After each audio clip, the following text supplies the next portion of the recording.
అసలైన భక్తి అంటే ఏమిటో ఈ షార్ట్లో విందాం. ముందుగా మోహనవాణి శ్రోతలకు, ఆధ్యాత్మిక మరియు భగవద్బంధులందరికీ హృదయపూర్వక నమస్కారాలు. ఒక గుడ్డివాడు ప్రతిరోజు క్రమం తప్పకుండా ఆలయానికి వెళ్ళేవాడు. అది చూసిన ఒక వ్యక్తి ఆశ్చర్యపోయి ఇలా అడిగాడు, ఏమయ్యా, మాకు కళ్ళు కనిపిస్తాయి కాబట్టి ప్రతిరోజు దేవుడిని దర్శించుకోవడానికి వస్తాం, నీకు కళ్ళు కనిపించవు కదా, మరి నువ్వు ఎందుకు వస్తావు? అప్పుడు ఆ గుడ్డివాడు చిరునవ్వుతో ఇలా సమాధానం చెప్పాడు, నాకు దేవుడు కనిపించకపోవచ్చు, కానీ నా దేవుడికి నేను కనిపిస్తాను కదా.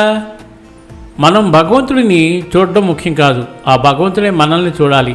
ఆ చూపు మనపై పడినప్పుడే మనకు అనుగ్రహం లభిస్తుంది. నేను దేవుడిని చూస్తున్నాను అనుకుంటే అక్కడ అహంకారం ఉంటుంది.